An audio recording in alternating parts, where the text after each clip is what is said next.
Hello students, आपके सामने ये एक क्वेश्चन है।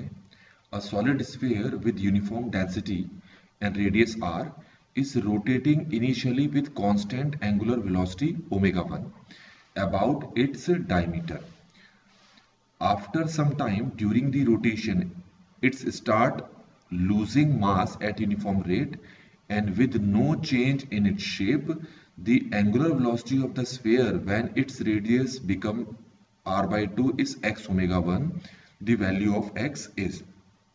बच्चों, क्वेश्चन में ये कहा है कि हमारे पास ये एक स्फीयर है, ये हमारे पास स्फीयर, ये इसका सेंटर है। तो अबाउट द डायमीटर ये क्या कर रहा है, घूम रहा है, इस एक्सिस के अबाउट ये घूम रहा है। ठीक हो गया। और धीमे धीमे क्या हो रहा है कि ये अपने मास को क्या कर रहा है, लूज कर रहा है। और लूज करते करते ना ये धीमे धीमे छोटा होता जाएगा, पर इसका शेप स्फेरिकल ही रहेगा। तो आपसे ऐसा कहा है कि अगर ये धीमे धीमे होकर अपने मास को लूज करता जाए और एक समय ऐसा आएगा कि इसका रेडियस हो जाएगा r बाई 2, और उस वक्त अगर ये x ओमेगा 1 वेलोसिटी से, एंगुलर वेलोसिटी से घूम रहा है, तो आपको बताना है ये x की वैल्यू कितनी है। तो बच्चों, ऐसे केस में आप एक चीज समझ लें कि जो एंगुलर मोमेंटम स्टार्टिंग में था इस सॉलिड स्फीयर का, अपने मास को लूज करते हुए भी उसका एंगुलर मोमेंटम क्या रहेगा, सेम रहेगा। ठीक हो गया।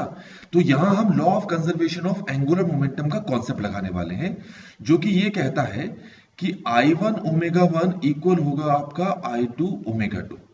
इसका अर्थ है कि स्टार्टिंग में जो एंगुलर मोमेंटम है वो कुछ समय बाद के एंगुलर मोमेंटम के ही इक्वल होगा। तो किसी भी इंस्टेंट में इसका जो एंगुलर मोमेंटम है वो सेम रहेगा, इसीलिए law of conservation of angular momentum हमने यहां पर यूज किया है। तो ये जो सॉलिड स्फीयर है, इसके मोमेंट ऑफ इनर्शिया का फॉर्मूला होता है 2/5 mr²। और ओमेगा 1 को तो क्वेश्चन में ओमेगा 1 दे रखा है। अच्छा, एक बात और, अब इसका मास कितना है ये क्वेश्चन में लिखा हुआ नहीं है, तो हमें ये फाइंड करना है।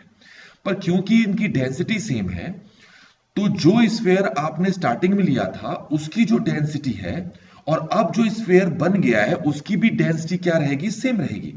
तो इसीलिए जो स्फीयर स्टार्टिंग में था तो उसकी डेंसिटी का फॉर्मूला हो गया m/4/3 पाई r³। अब स्फीयर इस फॉर्म में कन्वर्ट हो गया कुछ समय बाद, तो मान लेते हैं इसका मास m' हो गया और इसके वॉल्यूम का फॉर्मूला हो गया 1/4/3 पाई r/2 का होल क्यूब।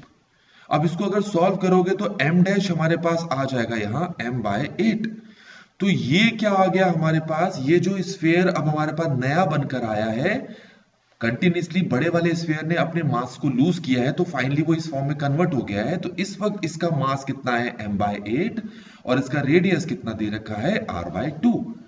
तो हम क्या करने वाले हैं कि ये जो I2 मोमेंट ऑफ इनर्शिया है, किसी भी स्फीयर के मोमेंट ऑफ इनर्शिया का फॉर्मूला होगा अगर उसको डायमीटर के अबाउट रोटेट किया जाए, तो 2/5 mr² है।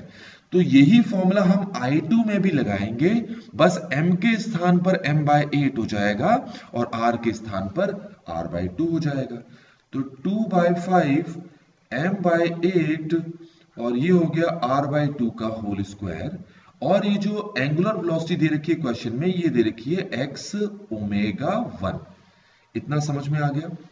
अब इसको सॉल्व करते हैं तो 2/5 और m कैंसिल हो जाएगा, 2/5 और m कैंसिल हो गया। तो यहां आ गया r² ओमेगा 1, यहां आ गया r²/32 x ओमेगा 1। ओमेगा 1 से ओमेगा 1, r² से r² कैंसिल, क्रॉस मल्टीप्लाई करने पर x की वैल्यू मुझे कितनी मिल जाएगी, 32 मिल जाएगी।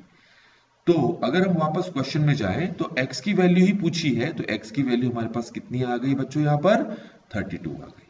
और इस तरीके से इस क्वेश्चन को हमने कंप्लीटली सॉल्व कर लिया है।